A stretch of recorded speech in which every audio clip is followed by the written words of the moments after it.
the same buzz out of it, Frank? Absolutely. Truthfully, so I love it. I'm for the Formula One stuff, the real stuff. The speed they're gaining through the corners. It's Superman, so I believe these guys metamorph when they get into the cockpit, you know, because they were immensely quick. And the grip around the corners is just astonishing.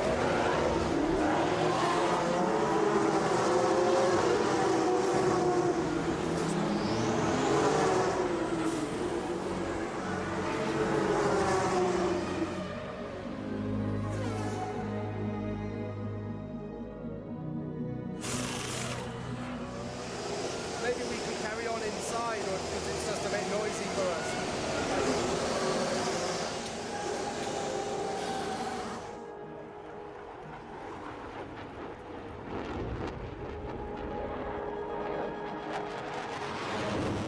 If you're a pilot flying a jet, that's wonderful work, isn't it? Why? Because I'm flying supersonic, twice supersonic. It blows my mind. It really is the speeds at which they can control these cars. What was it? Top Gun? What did Mav say to Goose? He said, I feel the need for speed. I've never forgotten that. And you've always had that? Sorry? You've always had that? Well, I've always been a little boy for a start and always enjoyed speed too. That's why I finished up in the chair going too fast. We didn't sit around the table as a family and discuss it and go, this is how we're going to deal with it. Or, you know, mum needs some counselling, the kids need counselling, dad needs counselling to get through it. We've never talked about it as a family, Dad's accident, ever.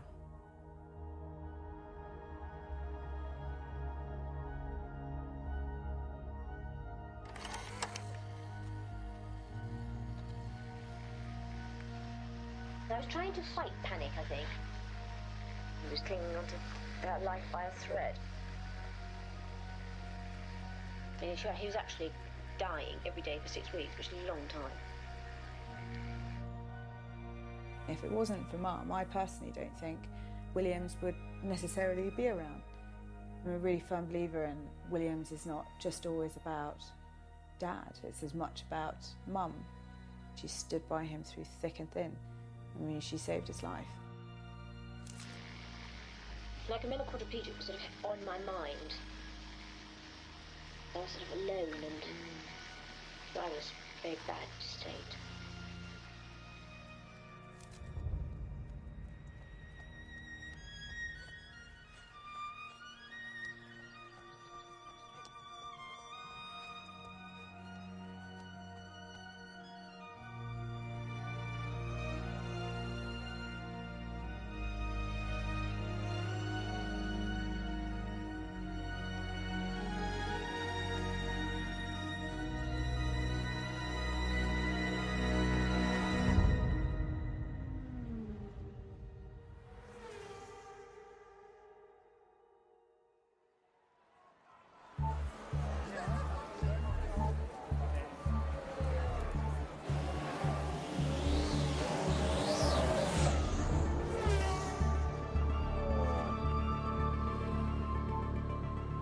Williams is unique now in that it is the last of the old style teams where the team owners all had their name over the door and Williams is the only one left. Frank's very rare at interviews nowadays, so he doesn't seem as approachable or accessible from a fan on the street. Whether we see enough of him nowadays and whether that's because of his health, we didn't see him this weekend. We saw Claire Williams knocking about on Friday. She's a great face on the TV as well, where, you know, being interviewed and the like. It's interesting to have a lady as principal as well.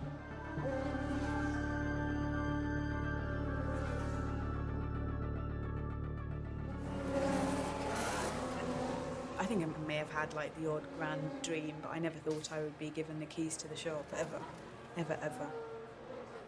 I think a bit of it's because I'm a girl and, you know, I can't possibly understand anything about a car. And, you know, it's Dad's train set. He doesn't want to hand it over to anybody else. The Marussia of Will Stevens gets out of the way of Valtteri Bottas and Max Verstappen, but Verstappen's all over the back of that Williams. What about Williams? Where do you reckon Williams will place today? Might get a point. One in the top 10, maybe. Do you think they're contenders anymore? No, definitely not this year. not a chance. But Jack, you were the last driver to win a World Championship for Williams. Yeah, that's true. That's true. How long ago was that? 97, so 20 years ago. Yes. Long time. Too long, really, yeah. In comes Bottas, goes for another set. He's just given up. There's nothing they could do, really, and I'm afraid that Williams are going to come away from Monaco with nothing. It's really frustrating. It literally is banging your head against a brick wall. What do we have to do? You know, I have to walk around with my head held high, and I want to be able to do that. And I don't feel that I can at the moment. Do you think Frank feels it as acutely as you do now? I'm sure he does, yeah. He's trusted in me, and I don't want him to ever doubt that trust that he's put in me. Do you ever doubt it yourself? Or? Not right now. No. I've got a lot of fight in me left. Clara's a tough piece of work. Whatever she sets out to do, she always achieves it. She's a bit like her mother. Her mother was like that. Didn't make a lot of fuss, just did things. I love this time of year, though, with the autumn coming. And these are my mum's blossom trees that we planted. They look a bit dead now. These were the ones that we planted on the anniversary, 2-year anniversary of her passing. I wanted something here that I could come to and chat to. And do you do that? Yeah, I do, a lot. I come and ask her why we can't fix our the wheel nuts on our pit stops, and pray to her that she might help the guys in R&D that have been working so hard on them.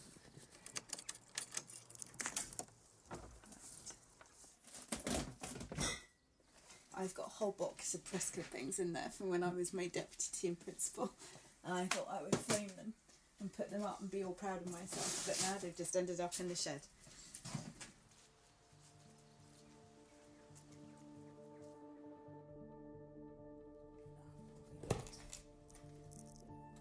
This is a lovely picture from when we won the race in Barcelona with Pasta. Was this the last time you won a race? Last time we won a race, Barcelona 2012.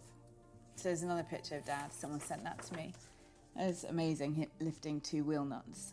How buff was my dad? It was amazing. It was phenomenal how fit he was before his accident. This is an awful article that came out where Mum did an extract from her book. After the accident, I think Ginny was on the edge of a nervous breakdown, and she found communication on an emotional level very difficult with Frank. Frank didn't do emotion. And she perhaps felt that a book might be one way of getting the story across to him.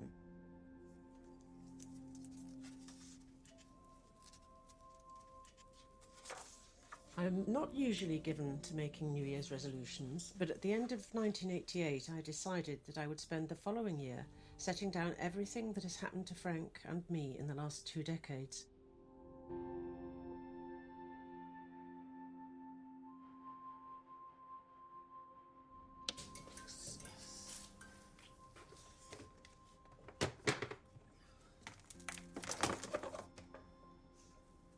These are the little micro-tapes that they took about 6 hours of conversation.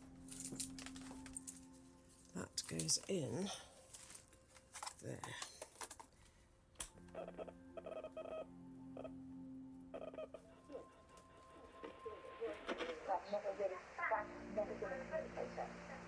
He's not a man who talks about his feelings.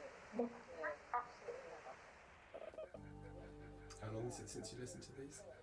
Probably not since I first transcribed them. Which, so it is, it's 25 years ago. I mean, she sounds so alive today. 25 years later, I can relive that conversation. I feel very sad that she's not here anymore.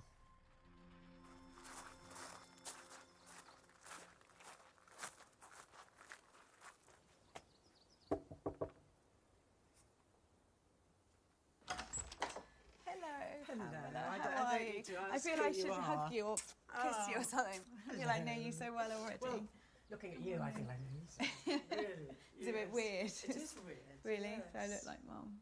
You do. It was so weird because she didn't tell anyone in the family, but there was all this kind of quite suspicious behaviour going on, kind of sneaking out, or, you know, I found a dictaphone in her glove box. I was convinced she was having an affair and confronted her with it, and she still didn't tell me that that's what she was doing.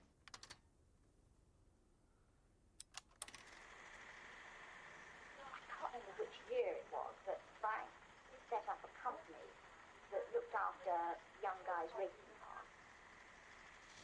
And I was due to marry this guy, and he put his car into Frank's stable, and we went together to either see the car or to see a mechanic, and that was when I saw Frank in a very glossy garage in Slough.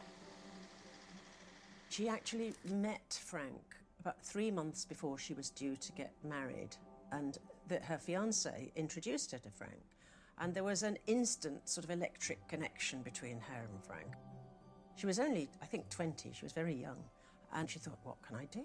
The flowers are ordered, the wedding, oh.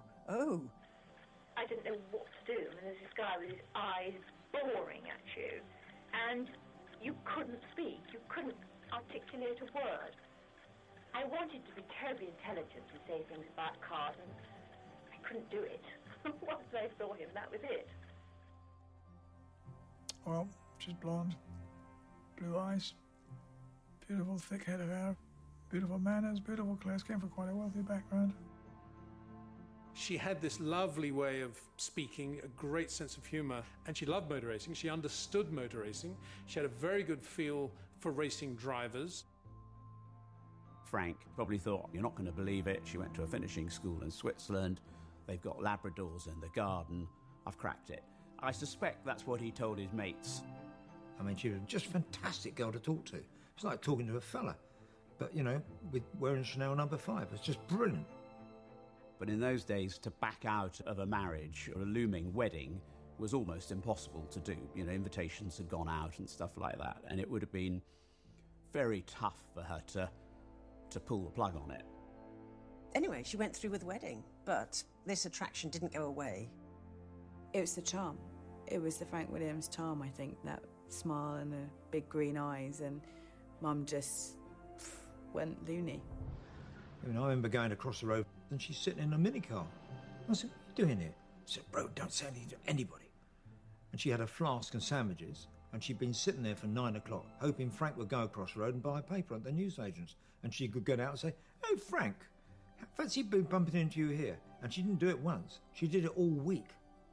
I mean, from then on, my whole occupation was either looking for Frank or driving to Slough, or making sure that when we were at a race that I put myself in a prominent position.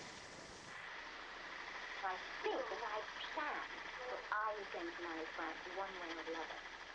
I wanted to.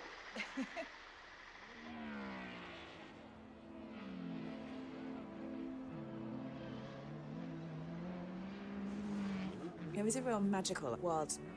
The world Frank started racing. It was this, you know, boys' club, and I think Frank, he loved being a part of it, and maybe because he hadn't been a part of a gang, a group, when he was, you know, in his childhood. He doesn't ever talk about it, but his mother was deserted by father, and his mother was very poor. My father left. He was a bomber pilot, left my mother. My mother brought me up. She did bring me up pretty much single-handedly. They lived in Jarrow in South Shields. That was a difficult environment, difficult to make your way out of. And my grandma made the choice. She would sacrifice the normal home environment in order to try and give Dad a better chance in life by giving him this education. My first memories were being sent to a Roman Catholic convent. I was about just coming up for 5. And I used to run away at the railway station, and they used to ring up and say, it's here again, please stop this happening again. Whenever I got back to the school, I took my little trousers down and hit them with a weight at a coat hanger. I didn't mind. I was quite happy at the school. You were happy at school? I was happy at the school, yes. So why did you run away then? Because I wasn't that happy. No, but it was good. And also I love trains and movement. I was always trying to get a ride in a car. You know, when someone's dad turned up with a car, I was all over the car, and sometimes they gave me a ride up and down the road in it. I was nuts about cars by then. I think Frank was confined in Dumfriesshire for the whole of his education from the age of 4 until I think at 16. I did qualify for uni by no interest because I was in a convent for 3 years, 1 year in a day school, then another 9 years locked up as well. I was kind of keen on freedom. I bought for £80 a racing A35. It's a hot little ship, I can tell you, a very quick car. And that's how I got into motor racing proper. He was totally obsessed by motor racing. I mean, to a degree that was ridiculous, ridiculous. Nothing else mattered. I don't think he's ever been in a supermarket in his life.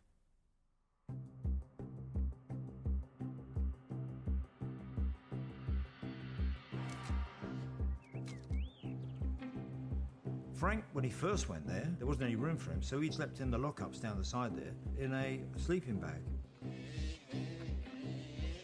Everybody had a nickname. Roger Bunting was Bunt. Charles Lucas was Charlie Luke. Piers Courage was called Porridge. And Frank's was called Wanks. Is Wanks around? No, he'll be in later. Oh, okay. They were all aristocratic, wealthy guys who wanted to go motor racing, and Frank was mixing with them. And he wasn't either aristocratic or wealthy. And they were all over 10 years. And I think for him, it must have been such a different world. Well, all the other guys that lived in that flat had hereditary incomes. Frank didn't, nor did I. So Frank had to earn some money. So the way he earned money was to buy and sell parts. And every waking moment, he was chasing around the country, buying stuff for £1 and selling it for £2. He called himself Frank William Racing Cars in the end. The motivation behind the organisers wanting certain drivers was that in France they had to have Matras, they had to have Beltoirs and Servos, Gavin starting. Italy had to have a Ferrari on the grid, and I guess England particularly wanted a BRM. He seemed to me to be the ultimate wheeler dealer. And then he expanded and expanded, and pretty soon he was selling a lot of cars to European drivers, particularly in Italy. So Frank would get a phone call from an Italian customer. Hey, Franco, what are you going to give me for my car? I need a new Brabham. I'll give you X for it. Okay, I'll come and get it. He's got an order from the same customer for a brand new car. He'd then take that car apart, repaint it, re-electroplate it, repolish it, and it would be 3 months later a totally immaculate, brand new looking car with a brand new chassis number that he got out the back door of Brabham. The guy would then get the car back, and what he actually got back was the original car. I know one guy had the same car for at least 3 years, but he thought he got a new car every year. I think that I was always likely to rebel. It might have been that I was looking for a bit of, what's the word, a bit of scruff. Ginny had grown up in a very sheltered environment, and suddenly there was this man who didn't go by the rules, and he was very exciting.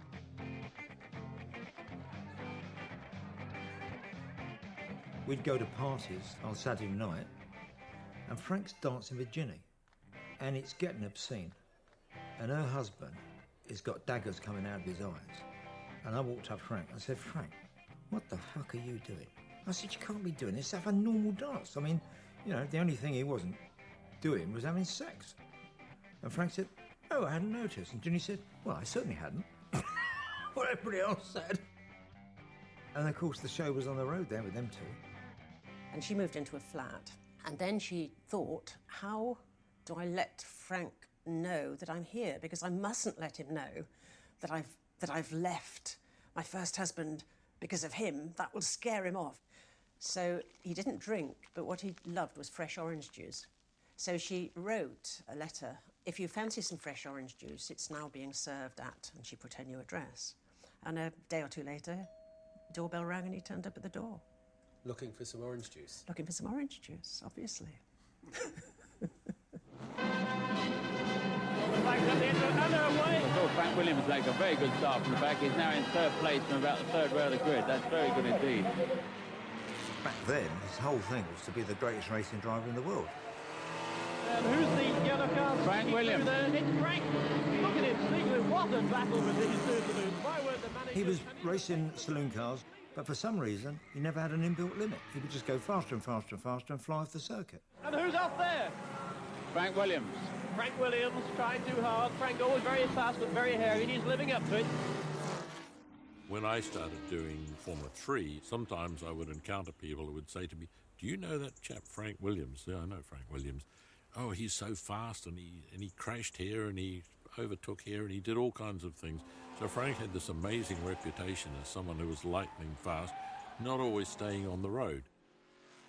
There were a lot of races he would have won, but he ended up spinning the car and having accidents. He just didn't have a limit, and that extended to his road driving as well. Well, what was that like? Diabolical.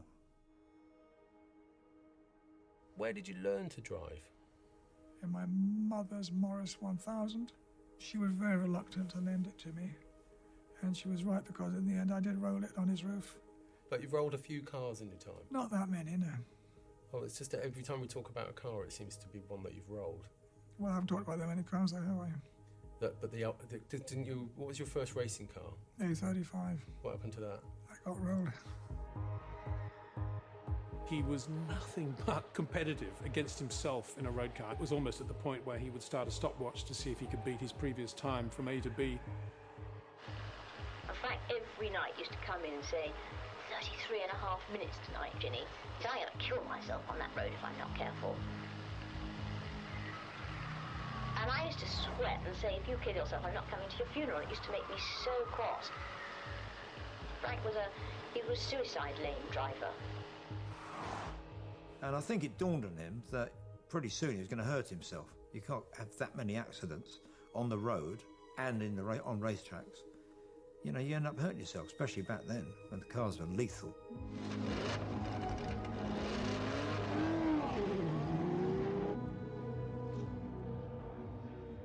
What got me into Formula One was the fact that after 2 or 3 years of racing rather dangerously around the continent, it became apparent that I might have lots of courage, but nothing like enough skill to go with it. At the same time, I became very friendly with a young man called Piers Courage, who was a brilliant driver. And the opportunity came for Frank to build a Formula One car, and Piers agreed to drive it. And then Piers and I set off in 1969.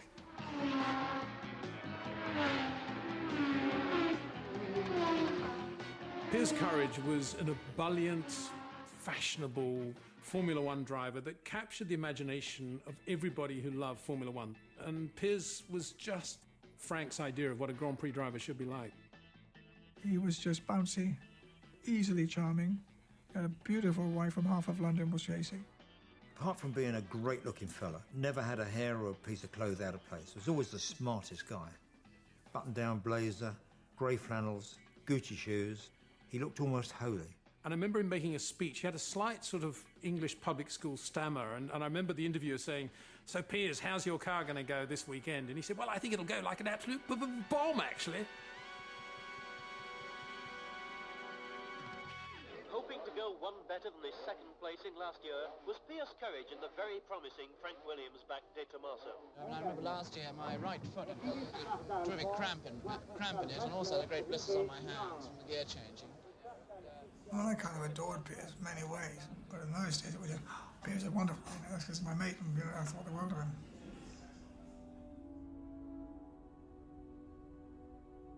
Piers and Frank were great together. They were almost made for each other, I think. You had Piers, who was really developing as a driver, and Frank was really developing as a team owner, constructor.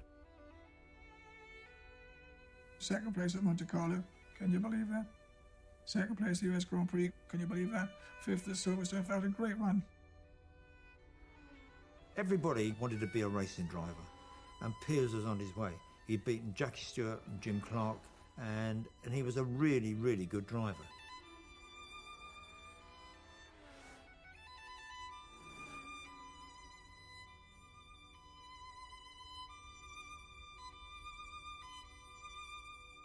And suddenly, he dies in this horrendous accident in Frank's car.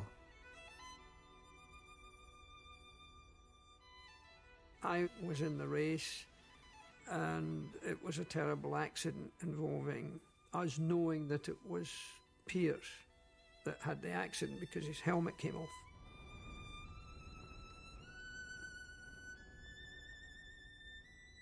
And when you heard the news, how did you hear the news?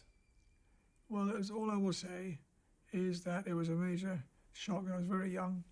We didn't expect a shock like that. And I remembered I went to the race organiser, a man called John Korschmidt, and I said, John, just tell me, is Piers dead? Are you sure he's dead? And he said, I'm sure. And I said, tell me that again. And he told me, he is dead, Frank. 3 times. I said, okay. Thank you. Then I had the job of telling his wife, Piers' wife. And I'd rather not talk about that.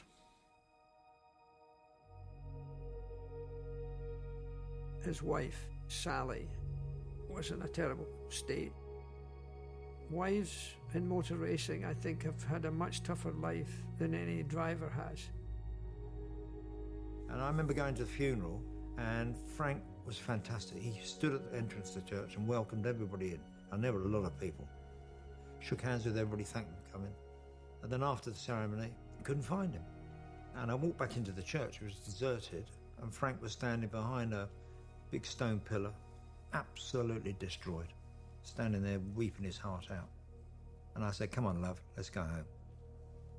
And it was like that happy-go-lucky scene we had just dissolved like that.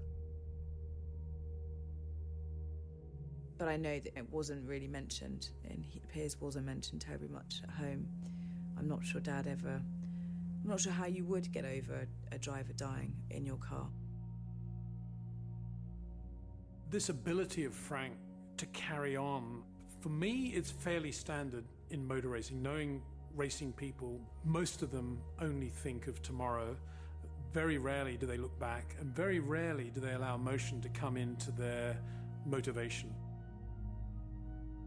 There was a very high mortality rate, stupidly high, and it was just accepted that you probably weren't going to survive. I personally did not think I would survive my Formula One career, and the odds weren't very good. On the second lap, disaster strikes. One trips, loses control. But the race goes on. Those cars were effectively death traps. You had a head-on on one of those, they folded up round you like an envelope. You didn't get out of them. The cars so readily caught fire. The fuel systems, in a minor impact, nearly always sprung a leak, and the fires were the thing. We had a series of deaths, one each weekend for 4 consecutive weekends. 4 of our friends died. The ethos of Formula One was back then, if this happens, it's appalling, but we're going to the next race like falling off a horse. You climb back on again.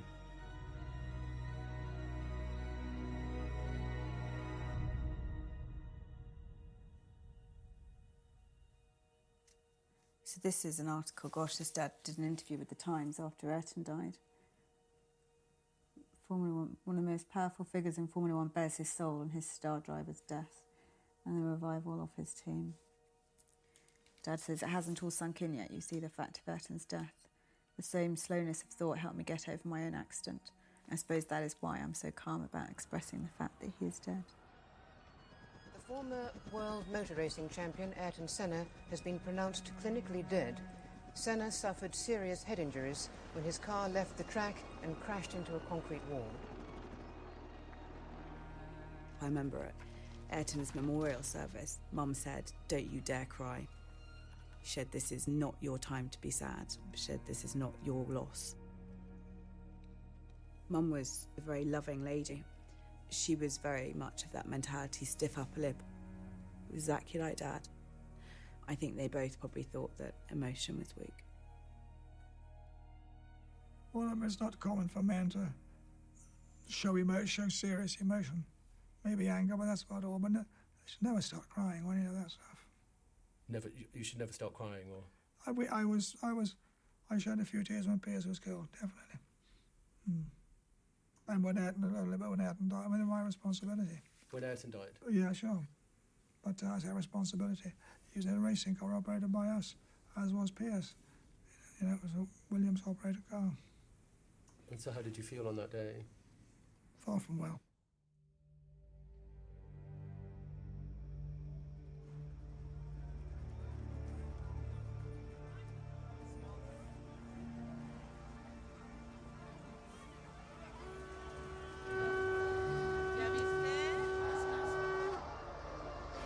Here he comes down the outside. That's a brave place to try and overtake. Oh, mamma mia.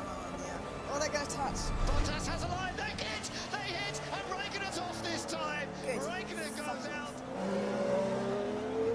We are operating on a budget of approximately 110 million sterling a year. The likes of Red Bull and Ferrari and Mercedes are operating on 2, if not 3 times that budget. So from a financial perspective, you could call us an underdog. I think that's the negative connotation for me, is it gives this sense that Williams are weaker than anyone else. But we're not. We've been through a lot more than a lot of teams on the grid, and we've always come out fighting. And it's Bottas who finishes in 3rd place. Superb podium for him after the incident with Raikkonen earlier on. Finally, a podium for Williams. So happy, and my heart hasn't stopped going yet. That was quite intense.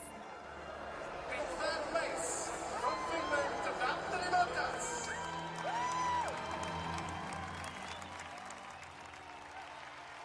Did your mum get to see you in this role? No, she didn't. Which, you know, for me is really sad. It's kind of heartbreaking, really. I'm sad about that, but I'm more sad that she hasn't seen the team turn around, because that was what she desperately wanted to see, that broke her heart, really, at the end.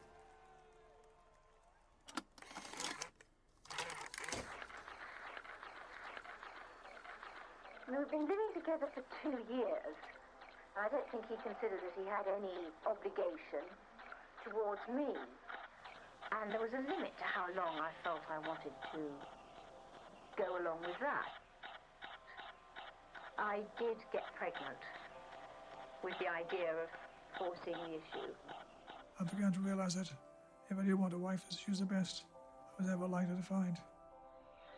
But he was leaving, and he said that I think it would be a good idea if we got married. What do I think? And I was thrilled. I couldn't believe it, really. I was almost hopping about with joy. Well, it wasn't a posh wedding, you know, with white stuff everywhere. I think it was a what do you call that thing? A registry, whatever. Registry office. Thank you very much. I think Dad had said that he would sort the registry office out and never did, and would get the rings but didn't have any money, so Mum had to borrow money from Dave Brody, I think it was, that bought the ring. So that's it. I went there, called round early, gave them £8, never got that back, didn't expect it back. It was all over in 15 minutes. Her parents certainly weren't there. I'm not sure they approved of the match. Out we went, and I said, oh, this is a great day, let's have a celebration. I'm going to buy you all a spectacular lunch. Frank said, not me, you're not. I'm working. And he fucked off. That was it. I don't know what man in his right mind would think that that was okay, but, you know, Dad did, and Dad went back to work, and Mum went to lunch and probably really didn't think very much of it because she was used to it by then. Dad is a completely different beast to most normal men. Frank, from when I first met him, always seemed very fit and athletic. And he was forever running. Every night was a long run. He ran every circuit that we were at the racetrack. He used to run round it, and he felt bad if he didn't. You know, it was like a drug for him. Frank is very, what would be called focused. Some people could say narrow. I mean, some people find Frank a bit unusual now and think it's because of the accident. Well, it isn't. He was always very unusual. In Frank, there's a huge amount of repression. There's a huge amount of determination. There is an extraordinary retentive obsessiveness. I suppose motor racing people in general are the most intensely competitive people I've ever known.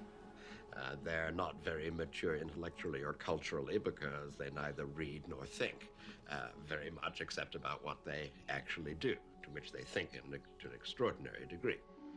You were always fairly antisocial. I think motor racing people are fairly insular. I've never been close to Frank socially. I mean, we've never... I don't know. I don't think we've ever been out for dinner together. He felt that anything that involved socialising and having a drink or relaxing was actually a waste of time.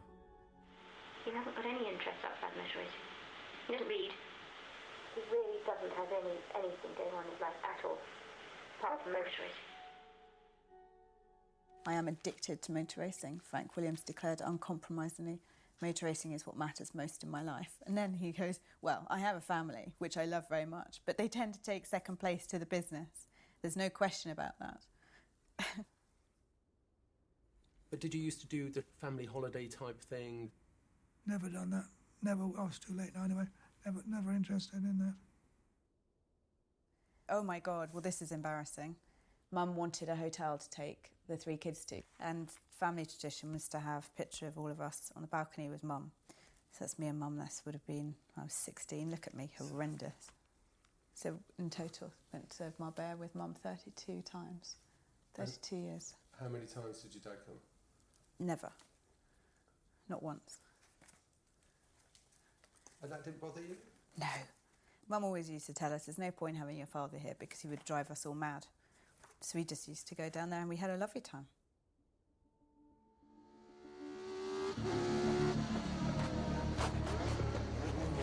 Get that wheel, fast you can, the bottom one. Joe, we got another wheel mounted. Which were the years that someone described as Frank at that time was The the all-time least successful. 72, 73, 74, 75, 76. I mean, it used to be a bit of a joke amongst the drivers. If you wanted to wreck your career, drive a Williams. Frank endured a lot of piss-taking for his efforts, and he was the poor northerner that didn't have a pot to piss in, and his cars were rubbish, and he didn't have half the parts for them. Frank couldn't afford new tyres and was racing with second-hand Firestone tyres, I think. I wish they'd banned tyres, they're just too many. If Ginny hadn't been there, Williams wouldn't have made it, because a lot of the money that kept it going was hers. You were very hard up when you first got married. And I think I did have I had a sort of running allowance, which was, I don't know, £40 a month. It sounds pathetic, but in fact in those days it wasn't that pathetic, because you could certainly feed yourself on a £5 a week for 2 people. And it was insignificant, but it just kept us ticking over. I remember Ginny gave him £8 once to go out and buy some fish and chips, I think it was. And he went out and bought 8 Champion sparking plugs and never came back for 3 days. No, I don't think my parents were happy when they learnt that she'd sold her flat to help Frank and to give him a bit of the money.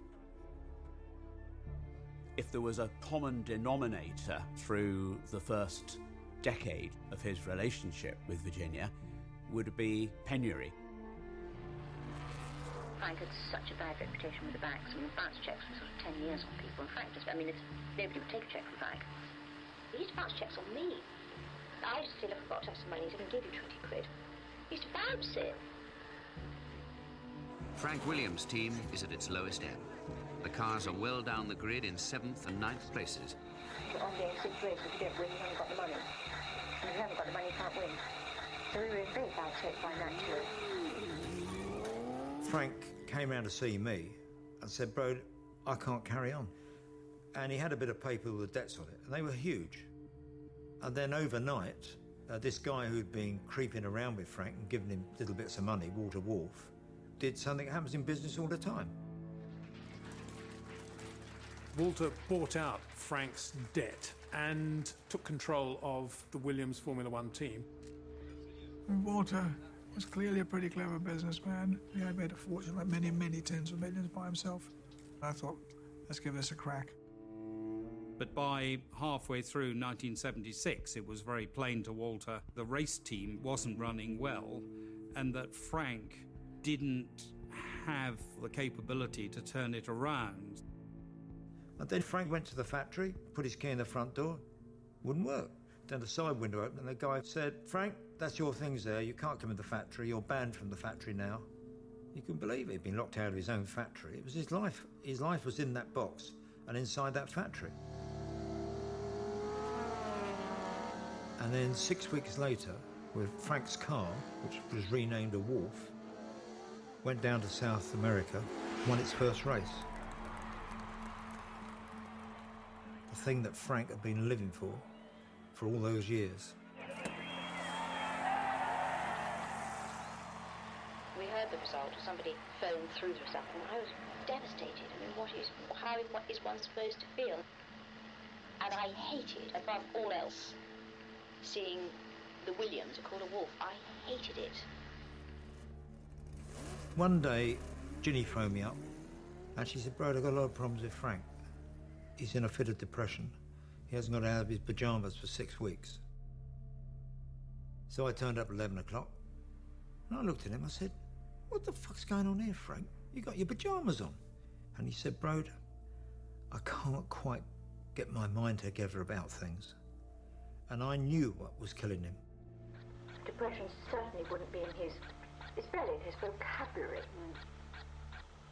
And what I think he is ashamed that he should perhaps think to himself, in this case there is reason to be depressed and we've got to go through depression to get out of it. I said to Frank, "Well, there must be some way you can get into Formula One again." And he said, "Well, I don't know. He said, "But I've been thinking about it, and I might be able to get 185,000 out of a Belgian beer company called Bellevue. But we'd have to have a Belgian guy called Patrick Neve as driver." I said, "So what? That's the start of a new Formula One team. Do you think so?" I said, "Yeah, Frank." I said, "Get out in them poxy pyjamas and go to work. Do what you're best at." I think it gave Frank a kick to realise, hang on a minute, I'm going to do it. We sat at my kitchen table. I said, "Right, you do a list of Formula One team names, and I'll do a list." And what was the name that you came up with?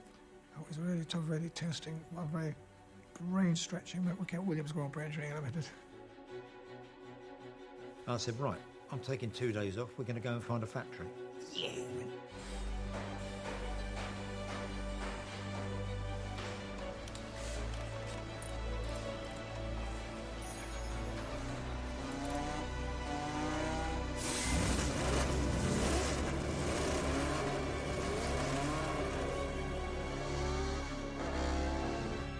It was very much hand to mouth, but I loved what I was doing. I'm very optimistic, and I thought it would all come right. At the end of the day, when you're a racer, it's a bit of a bug. A bug? Gets you.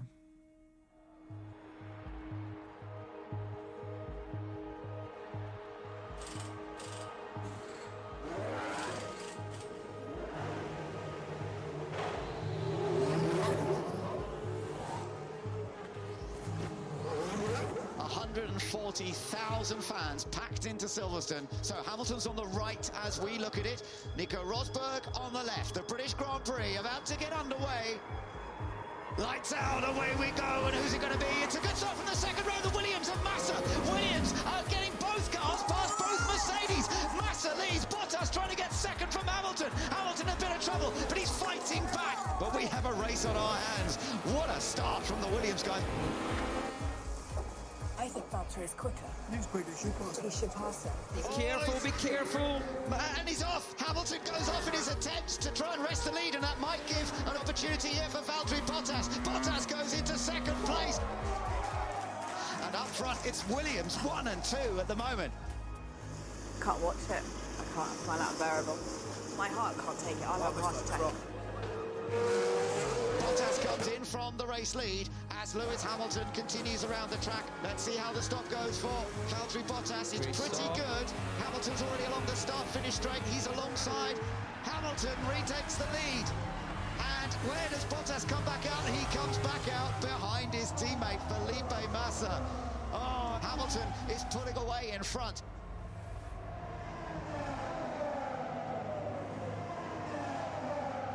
Lewis Hamilton wins the British Grand Prix. He had to fight for it. Ultimately, Williams have to settle for 4th and 5th, but you have to feel for Williams.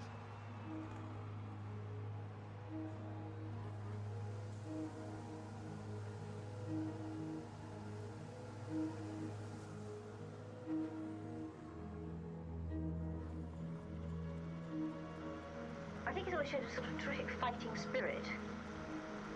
and that really the fighting spirit was stronger when things were difficult. But I think that he did have a terrific drive. But I still think he was fighting for the whole thing as a whole, rather than winning. He was fighting for Formula One.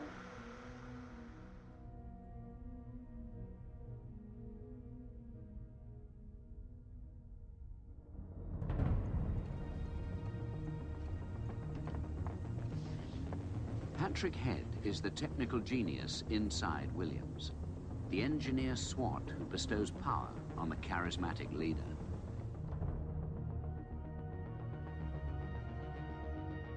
And I met Patrick, which is the best thing, apart from marrying the wife I married, the best thing ever happened to me in my life. He was a gifted engineer. Patrick is a person who, he doesn't suffer fools gladly. Well, he's a bully. If he wanted it and he wasn't coming, he'd bully his way through. A lot of people are frightened of him. You know, he's a broad guy and he can be quite aggressive looking, but his character is not one that junior employees found comfortable. You know what I mean? They knew when they had made a mistake. I think most of my father's forebears were military. One of them, General Michael Head, had been a soldier under Wellington. I think not wanting to fail was a very strong motivation. This car's half a second slower on the stopwatch than the other car. Yeah. I think at this point Frank had fairly high hopes and expectations of Patrick. The thing that was unique that Patrick brought to the show, he was responsible for making Formula One reliable. So Frank's cars almost instantly finished races, which they hadn't been doing before. And that's where life changed for Williams. The British teams have kept ahead with innovative designs, the most recent being the aerodynamic skirt, a rigid panel that scrapes along the ground between the front and rear wheels, creating a phenomenon called ground effect. For Frank Durney, a simple graph shows the rise in suction under the Williams with skirts. If you remove the skirt, you actually get so little flow in this area. The thing that really made a big difference was a fairing along the side of the engine which allowed the flow to remain attached all the way to the back. And I tested that in a wind tunnel test just before Silverstone in 1979, and it was the biggest gain of performance I've ever seen on a car. So I rushed back from the wind tunnel and drew the parts, and we got them made so we could use them at Silverstone. I remember going out there and hopping in it for the first time and thinking, bloody hell. What was the difference with the car? It was better. It was just better. Don't start getting me trying to be technical, so I'll look like a complete goose. We went to the test, and in the morning everybody had been running, and I think the best lap time would have been, 12.9 or something by somebody. And Alan went out. I remember the time, absolutely. He did a 1 minute 11.88, just like that, bang. And the rest of the pit lane were doing mid-13s. And it was most peculiar because you were standing there with your thing, and everybody went and looked down at us. They just could not believe it. I would say that when the Jonesy thing came together in '79, we were all, everybody was as surprised as everybody. I mean, I think Frank was as equally surprised as anybody else. In practice, Alan Jones in the Saudia Williams has slashed an incredible 7 seconds off the record, and that's a lot these days. Alan was a man's man. He was an Aussie, is all you expect from an Aussie. Maybe, big character, strong personality, took no nonsense from anybody. He liked his fun, he liked to drink. I think he always had a bit of a struggle keeping his weight down. After a race, you'd nearly always see him pouring a beer down his throat, or 2 or 3. In motorsport, there's 2 good reasons to have a bit of a drink. One's to commiserate, one's to celebrate. So you're pretty safe either way you're going to have a beer. 2 Williams in the first 2 rows. The incredible veteran, the Swiss driver, Clay Regazzoni. Well, Clay's not as quick as he used to be. He's now very much a number 2 driver. He's number 2 to Alan Jones in the Williams team. We all sort of expected Regazzoni to be quicker than Jones, but he never was. And Jones turned out to be much, much better than any of us had realised, I think. Now, all ready for the 68th lap British Grand Prix.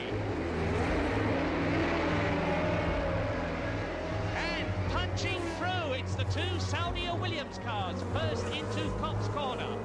And they're coming through. That's Jabouille. Jean-Pierre Jabouille is going to go through. He's got tremendous speed and power here. 510 horsepower. And it is still Alan Jones leads now. When Alan took the lead quite quickly and disappeared, Patrick and I were just counting the laps, praying for the laps to keep reducing. Because there was a new car that wasn't necessarily reliable. And when this was about to be a major event for the team, it's beginning to look like reality. And Alan Jones pulling away now. I was leading very comfortably. And then all of a sudden, in the rear view mirrors, I saw a hell of a lot of smoke coming out of the back of the car, and I thought there was something wrong for sure. And that is trouble for Alan Jones. That is the way he's coasting. It looks as though he's burst his engine. And I should have hung around for the end of the race, but I was that pissed off. I just jumped in my car and went back to London at about 300 miles an hour. So, Clay Regazzoni is the new leader of the 33rd British Grand Prix. Clay Regazzoni almost home to win the first race ever for the Saudi Williams team, and Frank Williams will be beside himself with joy. And Clay Regazzoni goes across the line and he has won the British Grand Prix.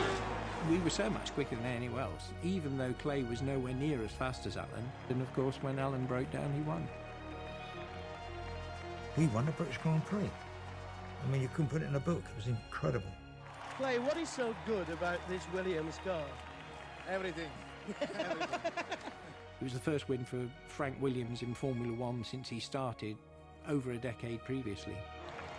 Frank Williams, this must be the happiest day of your motor racing life.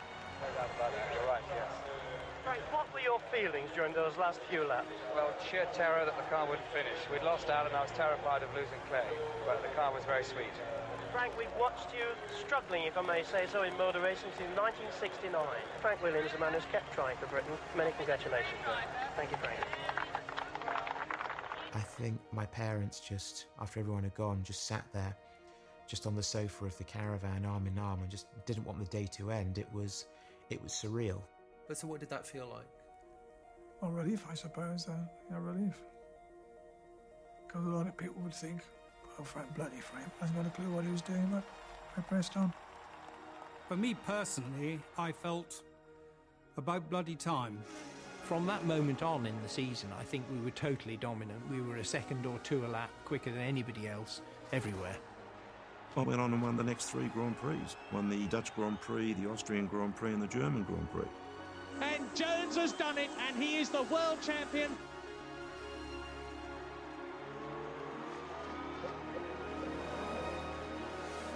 The world champion of 1982, Nicky Rosberg.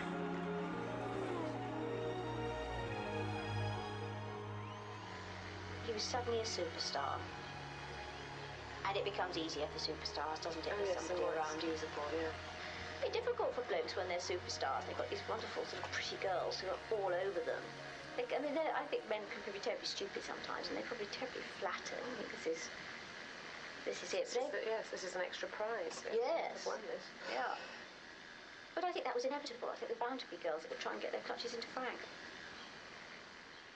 Well, he has an eye for the ladies, Frank. He's always liked a pretty girl. I, like Frank, had women literally throwing themselves at me, and you can't help every now and again pick one up, can you? I used to get notes put on my windscreen wiper of my car. There were groupies going around the circuit. They were parading up and down the pits. Unreal. We called them screwdrivers. And they did. With any sport, you get a following of glamorous women who are just there for the action, and they will appear at the parties in the evening, sometimes in the hospitality areas, and a lot of the sponsors employ promotions girls, all tall and long legs and very glamorous. Formula One is a heady cocktail of strutting temperamental egos and a deep undercurrent of male sexual domination. When I started, there were very few women working in Formula One. Some of the teams had a female caterer, maybe a husband and wife team. There were press officers who were women. Women were considered to be irrelevant. They made the tea, booked the flights, or provided glamorous accompaniment to drivers and team owners. But I can remember finding out about somebody and being desperately upset about it. But I think probably I used to overreact to Frank's. Because I don't think they were ever affairs. Indiscretions. Yes, I used to overreact, which I think used to annoy him. Did he used to say to you they're not important, or...? No, he used to deny it. He used to lie. He used to tell the most dreadful whoppers. Although she was a perfectionist, she knew that life is always full of compromises, and that was probably one of them. And she'd fallen for Frank, but she'd fallen for Frank as a complete package. And because she was completely besotted and head over heels, that was it, and she dealt with it. I wouldn't. Did friends of yours ever say, particularly early on, why do you put up... Oh, yes. Well, could you explain it to me? No, but I mean, I think that they tended to think that I only liked being kicked in the teeth. Could you imagine at that time a woman being team principal? No, absolutely no way. Men in motor racing are sexist. They're possibly the most sexist people in any sport. Women are always going to come under more scrutiny because there's a huge body of people within Formula One who still don't believe women can do the same job as men.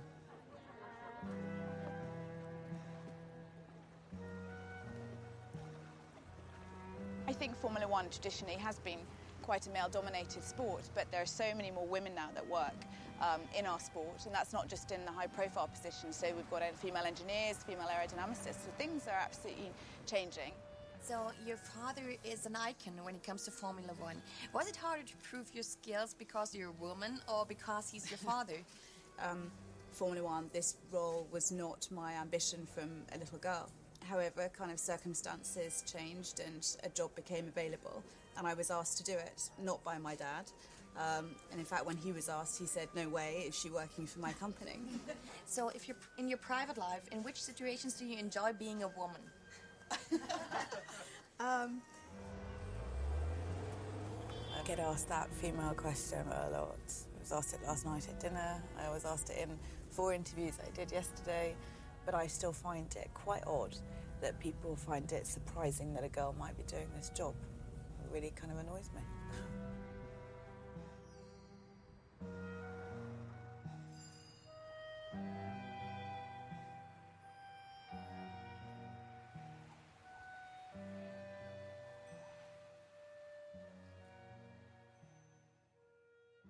Heritage is sort of a nice to-itself department. We have some support from people in the factory, but it's mostly just me and Dickie. So, yeah, it's mostly just us here. Just getting down here to some of the bigger components. You can see much heavier there. They're actually buckling the shelves in here. What else? That box isn't lumbered. Yeah. What have we done here? Does Claire ever come over here, No. Don't think she knows this room exists. No, nobody comes over here. I don't think. Me and Johnny. Jonathan wearing his... Johnny used to like playing soldiers quite a lot. How are things? Not the best. Can you talk about that?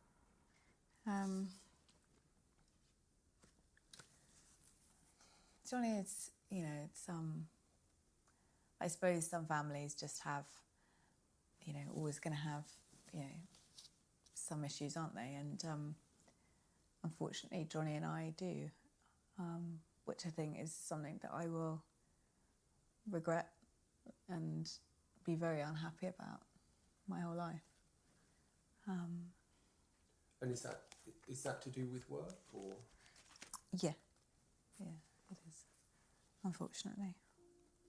But because you got the position that you did, and yeah, he didn't. Yeah, exactly. Yeah, I'm not the oldest, and I'm not a boy.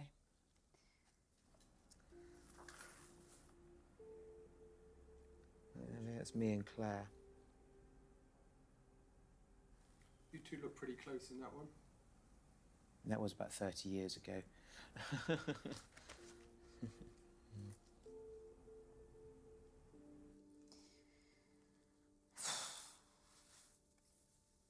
was horrible.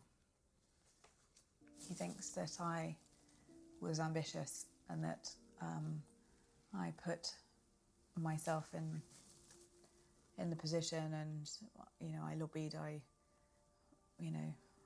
cajoled my way in, and the situation could not be further from the truth. It's something their mother would be deeply unhappy about, and I think it's something that she could have sorted in a way that probably nobody else could. I don't believe Frank could sort it out.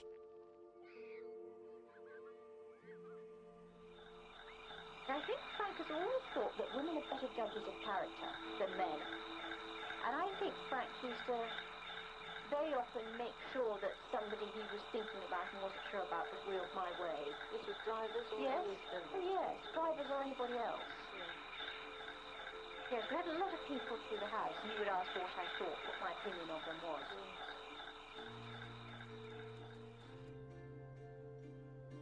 I can remember sometime in 1984, and as young children do, waking up earlier than their parents, and just for this man with a moustache and an accent different to ours, obviously being from Birmingham, just walking past and saying good morning, and it scaring the living life out of us, and us both running into my parents' room and saying, there's a man in the house, and them saying, no, it's Daddy's new driver, that's Nigel Mansell. The rumours say that you might be going to Williams. What would you have to say about that? Williams? Who are they? Well, when Nigel's on top form, he was as good as any driver I've ever had, I would say. He was hard work out of the car, but in the car, he was really superb. Nigel is three people in one. He's an absolutely fantastic racing driver who is just astoundingly good when it comes to overtaking people. And Mansell moves to the outside, and Mansell's going through. Nigel Mansell takes the lead and neatly boxes Ayrton Senna. As a family man, he's just the nicest guy. He's got a lovely family. He adores his children. He's faithful to his wife, unlike quite a few racing drivers. But as a person out of the car, he's an absolute arse. He's just a difficult bloke to work with. Drive slow, get it together. It's a fucking nightmare. That was why, generally speaking, we all liked Nelson quite a lot and found Nigel a bit too much.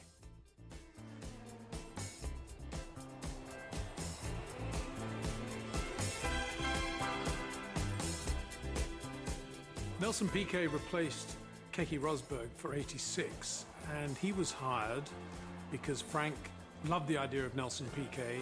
He'd already won 2 world championships, and he loved Nelson's Brazilian flair, his girlfriends, the way he looked, the way he carried himself. He had a private yacht, and he had a helicopter on the yacht, and he had a Citation 10 jet, which at that time was by far the fastest jet in the world, and he was flying it. Nelson was ebullient, loved life, and was a very cool guy. Nigel was cheese and chutney sandwiches and hot milk before he went to bed. I thought at that time Nelson was the best driver in the world, so I was thrilled to bits he was coming. He was very keen to join Williams because he felt that we were the quickest. Nelson felt with that package around him, he could win another world championship.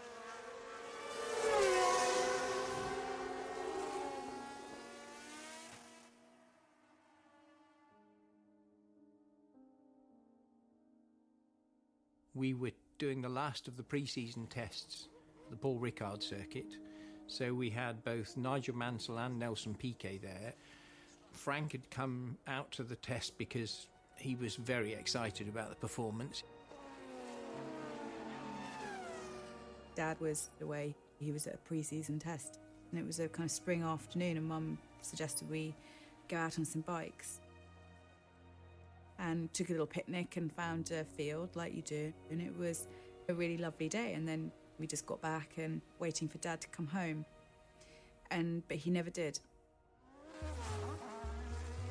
The test was going very well. I think Frank was full of the joys of spring and thinking, right, we're going to go out and show them we can win the World Championship. He was due to run a half marathon on the Sunday morning afterwards. Frank, keen to get back for the half marathon he was doing.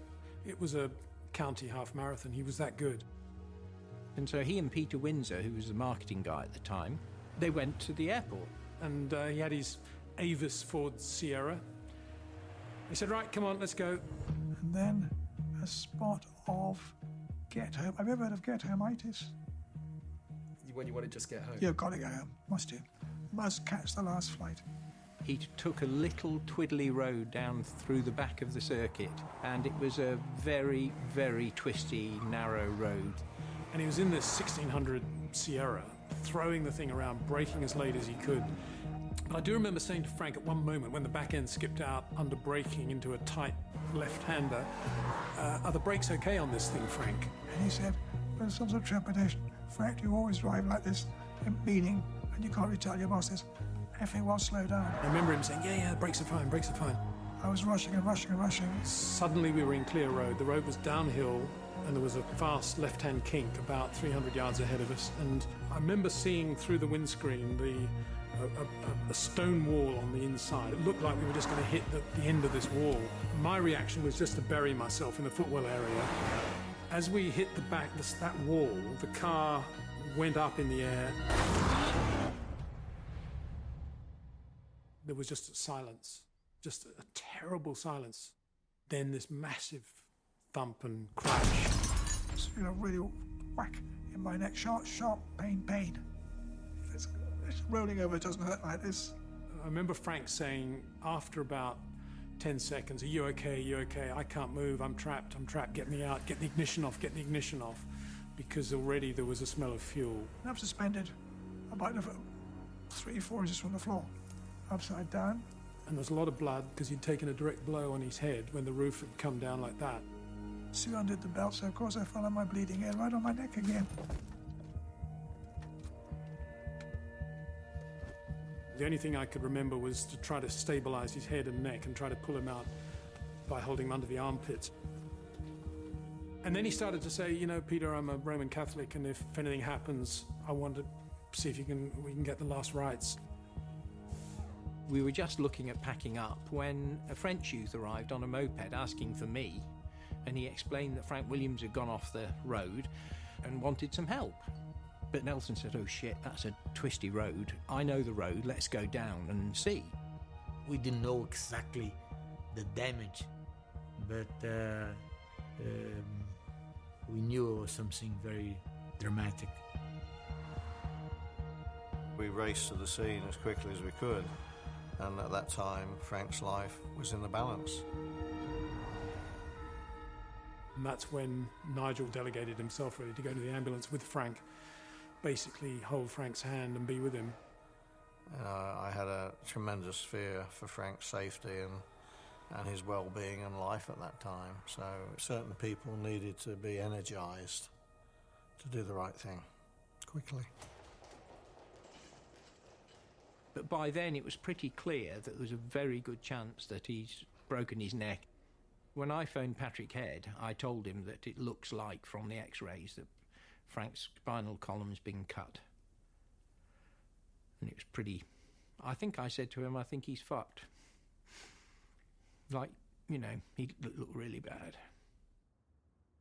The next day, Ginny and I flew down to Marseille, and she was pretty shattered, but she was a brave woman.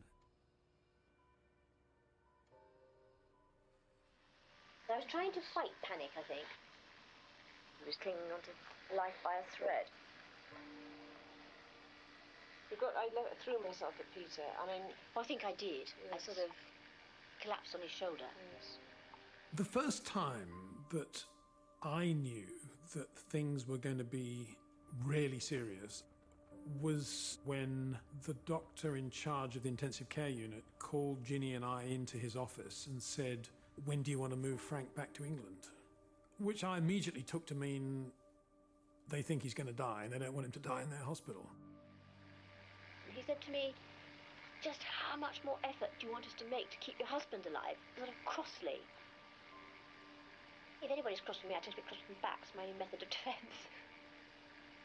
I think he thought that he should be left to die. So I stood there and I said I told him to make every bloody effort that he could. At that stage, when Ginny got the message that the frogs were going to let Frank die, she organised a plane, flew him back to Heathrow, an ambulance took him to the London hospital, and 20 minutes later, he was hooked up to English machines, and he was in a shocking state. The first thing that happened to Frank was that he had a tracheotomy operation in the London hospital, and the operation went well in the sense that suddenly Frank had relief and he could breathe, he could get the fluid out of his lungs. And I remember Ginny learnt how to operate the extraction of the fluid and would help the nurses, and was able to do that on her own within a day or two. Her approach was, I'm going to manage these nurses around Frank's bed here the way Frank runs a race team. I also wanted to mark my corner, I wanted to make it quite clear. There was that sort of, like a dog, almost that sort of feeling, a dog marks its territory. I wanted to make it quite clear this was my territory. Ginny was literally his guardian. He clinically died 3 times, and without Ginny jumping on top of him and pumping his lungs out and resuscitating him, not the nurses and the doctors, but Ginny herself, he would have been dead. I remember I was off one day and Ginny was on duty, as she called it. The head of the unit came out and said, normally, Mrs. Williams, in this situation, we would turn the life support off, but we need the family's permission. And I asked Peter whether does he think we should let Frank die? But he said, Ginny, no, Frank wants to live. He'll have to make major adjustments, but he has his children. There are trees, there is sunshine, he's a determined character, everybody loves him, he's very special. He won't want us to give up that easily. Did you ever doubt whether Frank should be kept alive? Yeah, and I actually said to him, Frank, I'm your best pal, I'll do anything for you. You want a bag over your head? I'll do it for you. I promise you I said this. I said, but you'd have to convince me first why your kids want you around in any condition. I said, so don't ask me to do anything that your kids wouldn't approve of. So he said, I won't do that, David. That was when he was speaking. He said, I'll never do that. So this is a book that I wrote when I was little. I thought that it would be a good idea to start a kind of scrapbook all about my father. Above all, I wanted somewhere to write down all my memories of him before my mind had the chance to forget them. Hopefully I will never forget what he used to be like before his accident. Everyone thinks their father is the best. I'm not an exception. I worship my father. It sounds silly, but he's my hero. I started taking CDs and things like that for him to listen to fill in the time a bit. Because you have to remember, he was a marathon runner. He used to run 12 miles every day and felt bad if he didn't. And it was a spectacularly big change of life for Frank when he had his accident. And so what kind of music did you introduce him to? Bach.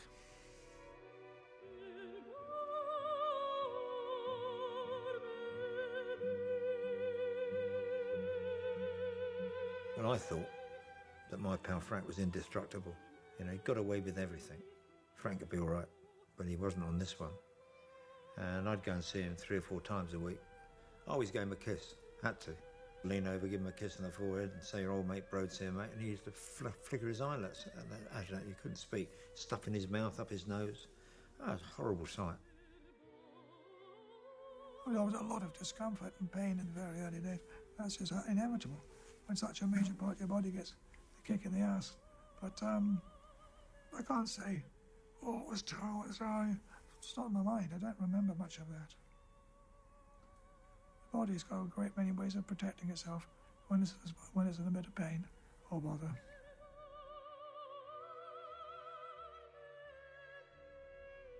First thing I said, broken your neck, long recovery period, how much you'll recover isn't sure. Of course they knew I wouldn't recover, but you don't quite tell a person when he wakes up you're effed, mate, for good. Probably for the first time in front of me, Virginia, she lost it. It was a sort of an awful moment, and I remember putting my arms around her and she was saying, he's quadriplegic, he can't walk, Jamie, he can't do anything. And I was saying, it's going to be okay, but I had this sort of feeling I wasn't sure at all that it was going to be okay. For a long time, maybe 3-4 months after the accident, there was no real certainty that he'd ever be able to leave the hospital, and to all intents and purposes, he was dead to the team. You know, there we were the fastest car, we were going to win all the races, we got 2 fantastic drivers and everything was going, and then all of a sudden, the boss, the figurehead, the main man, had this horrific accident, and it really was a massive change. I think then it sort of dawned on us all, where do we go from here? What's going to happen in '86?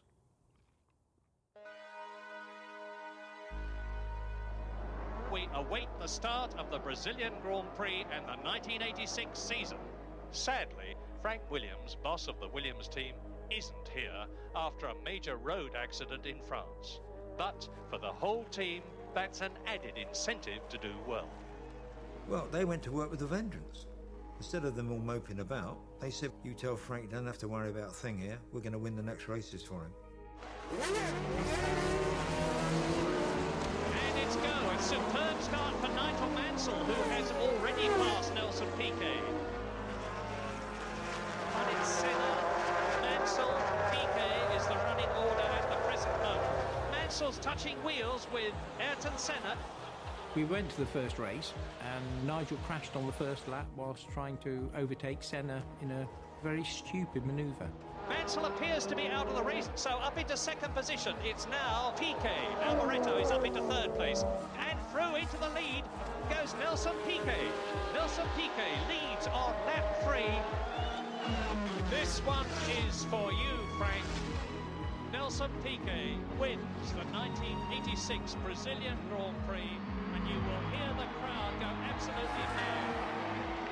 I can say it was a very special day for me. I think it's a good present for Frank. I think he's there lying in bed, and I think he'll be happy to watch the race, and we hope God help Frank also. It was clear we had the best car, and the only thing that was going to come between us and winning the championship was lots of intra-team rivalry between Nelson and Nigel. I think that was used, actually, to motivate Frank. We need you, Frank, to manage these 2 guys, because there's going to be problems if we just let them race free rein, and we need to get on top of this quite quickly. Nelson claimed that Frank had said, you will be #1 driver, you will always have the spare car, and the team will revolve around you. I came there to win the championship. I came there like a #1 driver. Problem was, Nigel didn't sign as a #2 driver, so he drove as fast as he could, and quite a lot of the time, that was faster than Nelson was going. Nigel used to drive straight at him, because Nigel was pretty aggressive. I mean, a couple of times Nelson said to me, I had 2 choices, be second or die. I must have been a nightmare to drive with as a #2, being as quick as I was at times. I mean, that was horrendous. You know, they hated each other. Nelson insisted that we went into the hospital and saw an almost dead, croaking Frank, saying, Frank, you said that this and whatever, and Patrick is running the team so that we're equal #1s with Nigel, and that's not what you said to me. And Frank was, I mean, I don't think Frank could reply to him. He was almost out of it. When things didn't go as well as they should have for Nelson, in other words, when Nigel was quicker, Nelson assumed that it could only be because Nigel Mansell had been given preferential treatment. 100% the English team want to win an English driver. Williams for sure want to make an English champion, not me. Nelson thinks that there was a bias towards Nigel because he was British.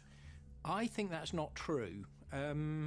There could have been, but Nigel was such an arse that it was very difficult to have an actual bias to him. I mean, on one occasion, I do remember he was whinging about something. Did you see what he did to me then? On the radio. And Patrick said on the radio, for fuck's sake, stop whinging, Nigel, and switched his radio off. Patrick carried the business by absence. It was very hard on him. Patrick was left lumbered with an enormous amount of responsibility he wasn't ready for. I was up to my eyebrows with 2 guys that both were determined to be world champion that year, and were not going to take for me saying, sorry, I can't make a decent job of running your car because I'm too worried about Frank Williams. So it was a very stressful, very difficult time in the team. And everything went complete disaster for me. But Frank was not there. And I couldn't come to the hospital and say, Frank, it's happened this, it's happened that. It's not fair. His problem was much more than my problem.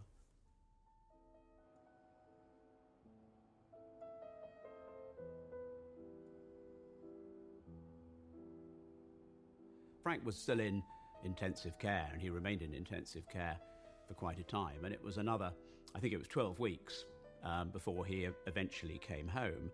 But they were the longest weeks you could imagine.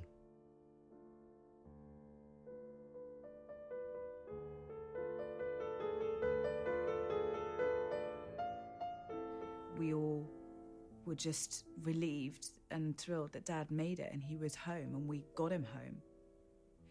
Yes, it was a very different kind of life, but we had Dad still, and we were a family still. And he still had Formula One, and that's what kept him going. Frank Williams is quadriplegic. From his shoulders down, he has no control over the functions of his own body. Less than 6 months after the accident, he had ruthlessly forced enough movement into his partly functioning shoulders to push himself along. But his arms are just pistons of flesh and bone, with no feeling. He's paralyzed from his shoulders, literally downwards. He can lift his arms, and he can, for example, if he wants to scratch him in his face, he pushes his hands against his face. But he can't use his fingers.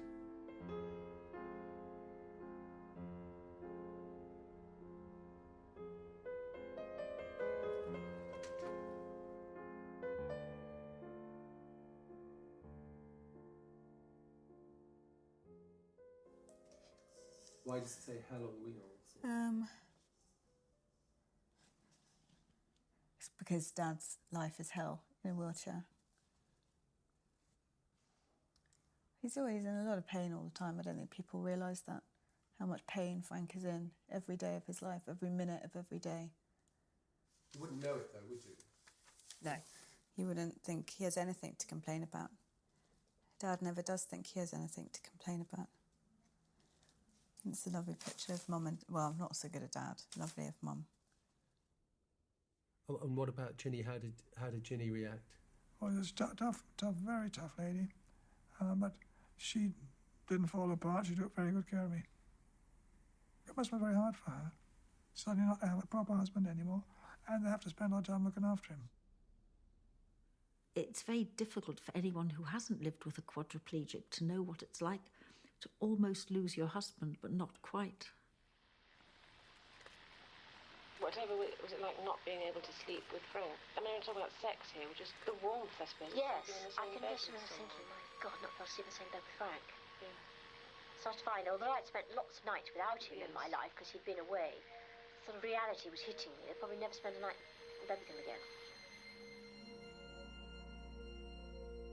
Well, their relationship clearly was likely to change in that Frank needed care at all times of the day and day and night.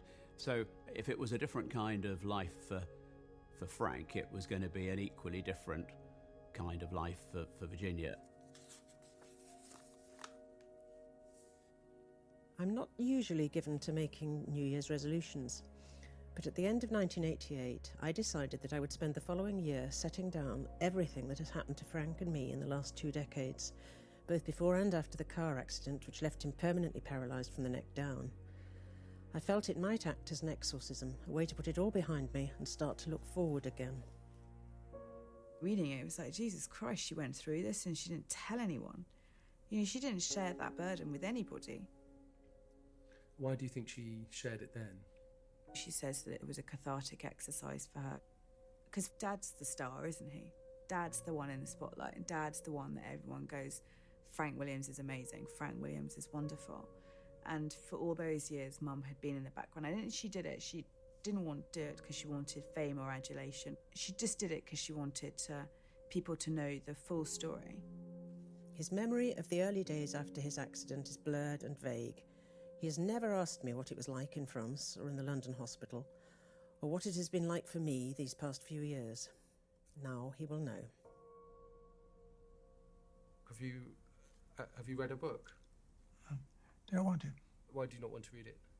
Then that's a peculiar emotion. I think I would like him to read it because I think that it would be respectful to Mum to understand what she did go through. But I just, I think, I don't know, I just think it's probably too much for Dad to read it. He doesn't feel any need to, but I wish he would. Do you think you ever will read it? Maybe. Before I die, but not imminently, that's for sure. That picture must be Frank's first Grand Prix after his accident. Big change of life for all of us.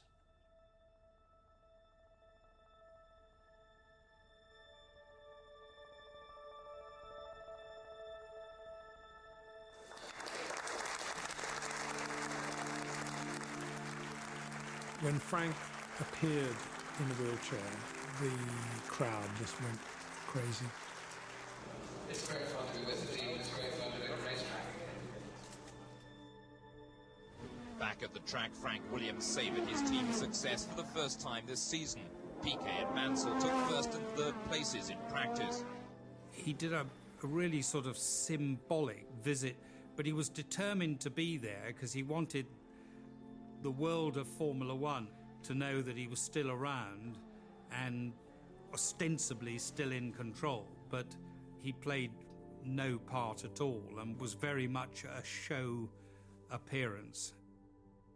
But my father only attended on the Friday, the practice day, and that was all he was physically up for. The lights for red, and go! And Piquet leads. Mansell is second into Clearways.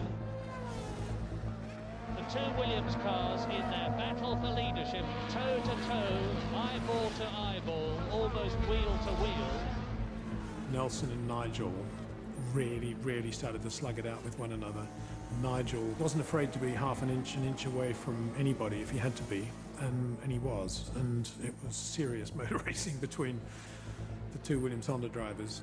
And there he goes. Nigel Mansell leads the British Grand Prix from the man that is his greatest competition. Piquet's going for it as they go down into the right-hander, and Paddock and Mansell's absolutely on the racing line. There are no orders between these two. On the pit wall, that was the first time I remember not actually enjoying the race because I was so sweaty palmed as to what might happen between the two of them. And I think Frank was back home watching it on TV, probably as nervous as the rest of the team was at that point. Piquet going through on the inside, but he's going to be blocked, and he has been, and Mansell holds the lead. Great stuff! Nigel Mansell exits the last corner, crosses the line, and Mansell is the winner! Great stuff! Wonderful drive! Nigel has broken his back, he's broken his leg. He is now #1 in the World Championship, and just listen to the crowd!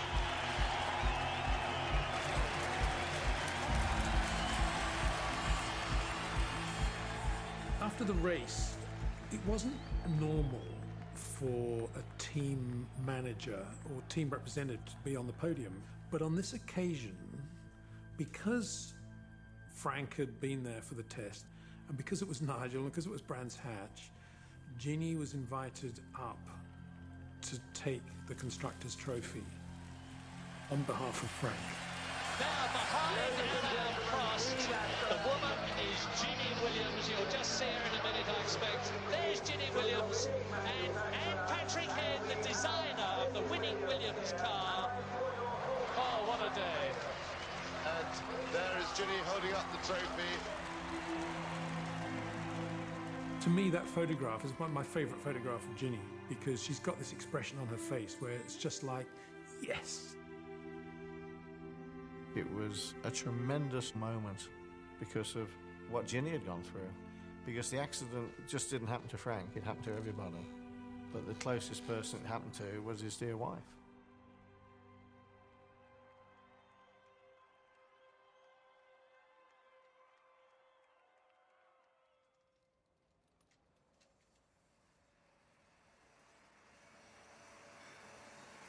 Preston.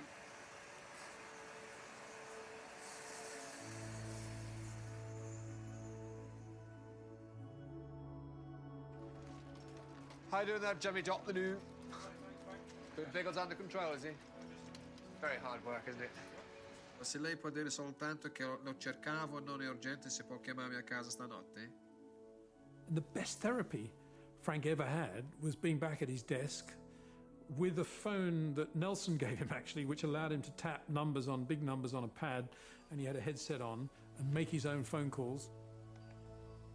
Mentally, he said, as long as I'm on the phone, so long as I can talk, I'm going motor racing. Si chiama Basil Hill Road. Telex oggi col nostro indirizzo, allora. Grazie.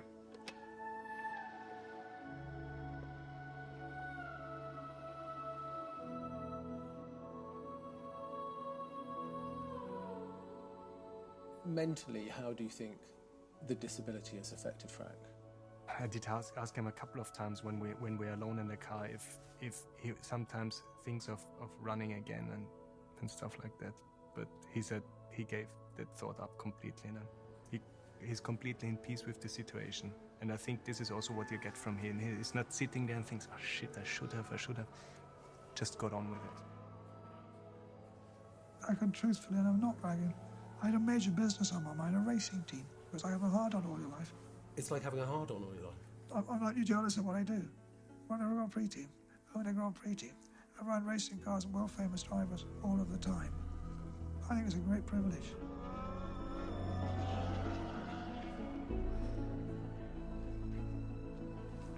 It was Jamie's birthday today, Dad. Dad, you need to choose which card you want to give him. So my finger. He's about 28. He's about 32, actually, Dad, now. Right? Yeah. That's my signature. it's a bit drunken, but... Jamie, it took Dad 2 hours to do this, Jamie. So Dad always gives us money for birthdays, all the time. I'll give you some money. I'm giving you money. You're giving him money, I've organised it. So if Dad had his way, because he has no idea the value of money anymore, because he hasn't been into a shop for about 45 years, he would go to give us all 50p. So we have to do it for him. Absolutely untrue. It is true, but you don't really know what things cost anymore, do you? Not really, no. How much does a newspaper cost? 15 pence. 15 pence?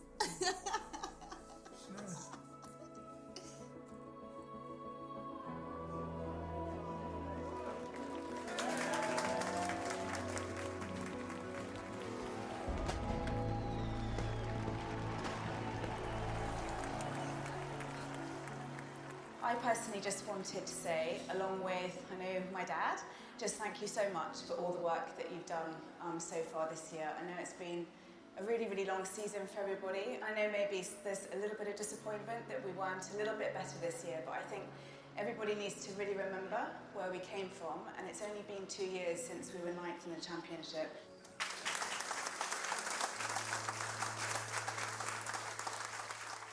When Williams were third in the championship in Abu Dhabi, I went into the garage at the end of the race and I stood at the back until the TV cameras had finished with Claire. And I said, I think Mum is in here and she's watching over you and she's thrilled. Just saying to Dad, it feels like forever since she's been gone. I think Mum would have been a brilliant team principal, you know. I think she would have been probably the best team principal Formula One had ever seen if you'd just let her. I think secretly she would have quite liked to have been TP. Nell was an extremely good race engineer, knows his car setups. Going to get in a car and perhaps everybody's going to have the new automatic transmissions, and you know, there are things that you're just going to be just one step behind everybody else.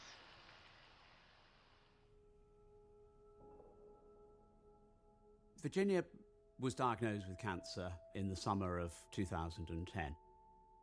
I think she knew in her heart of hearts that it was going to get her, and it was just a question of when.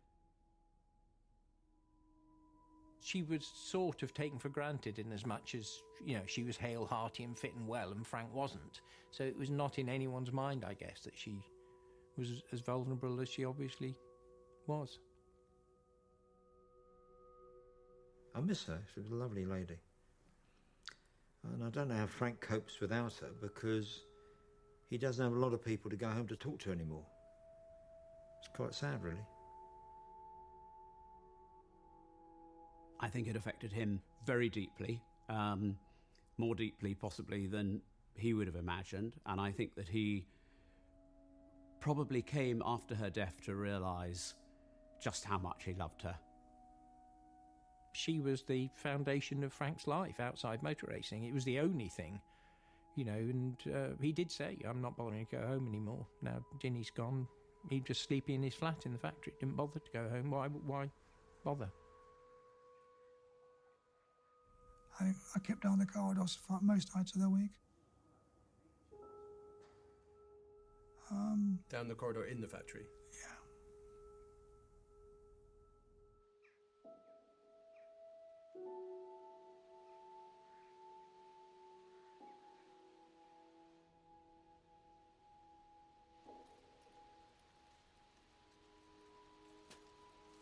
How are you? Good, actually. Pretty good. Well, it's lovely and warm in here for you, Dad. Turn the heating up.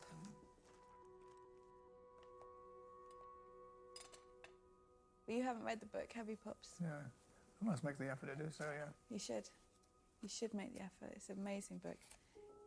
So you must read it. Yeah, well, yeah, okay. You should do. Although it's quite sad. Mm. It is quite sad. Sometimes I dream that Frank is running through the Berkshire lanes. Everything is all right.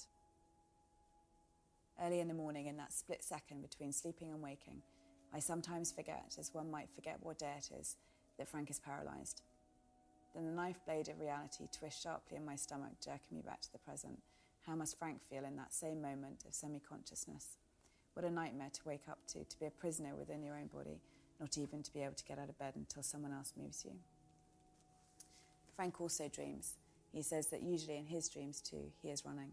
He has made a magical recovery, and everyone is astonished to see him return to fitness and turns to watch as he races past them. We are, and always have been, two quite different characters. Frank has never wasted his time bemoaning the past. It's one of his many strengths. The past means nothing to him, whether it's a world championship won or lost, or a road accident that crippled him. It's yesterday, it's boring. Today and tomorrow, what count? I, in contrast, am happiest with the past. I prefer the past to the future. That frightens me now. What happened to my dreams? I wanted us to grow old together. I wanted to die in Frank's arms. I'm going to stop crying.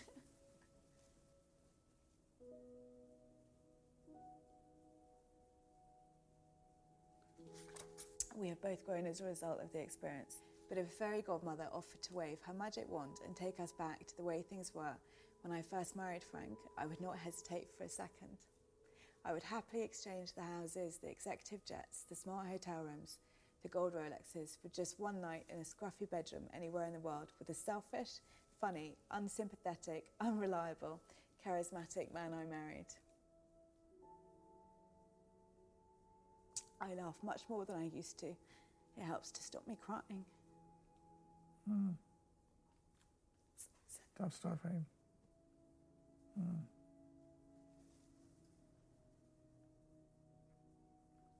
I haven't read it since Mom died, and it's about how she will go to her grave heartbroken over what happened to you.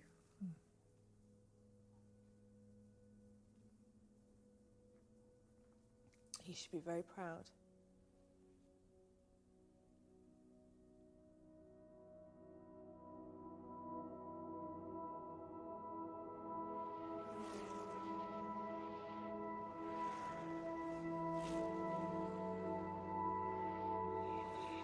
I still think that somehow he was happier in those struggling days than he was in the days when we were flying the flag at and winning every race.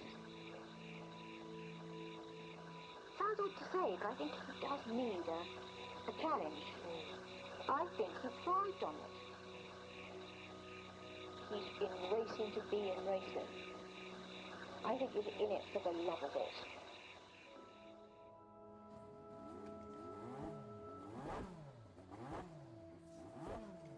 And what about going to the races? Do you think you'll still be able to go to the Grand Prix this year?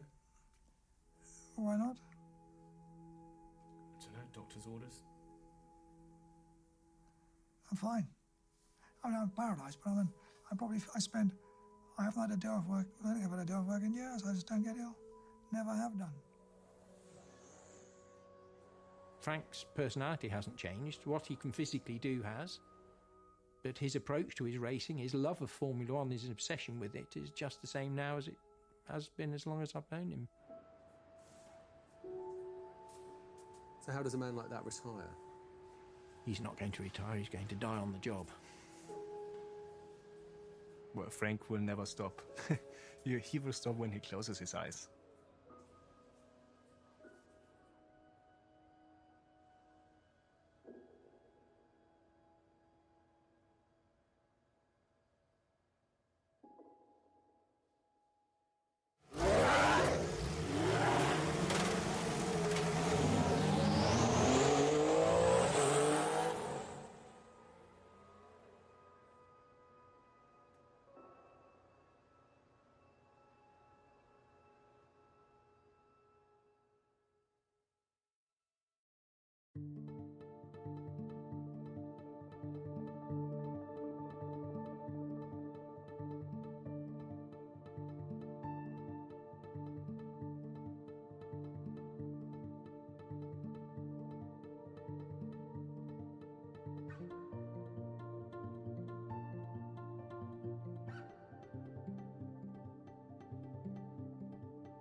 Do you think you'll see Williams on top again in your lifetime?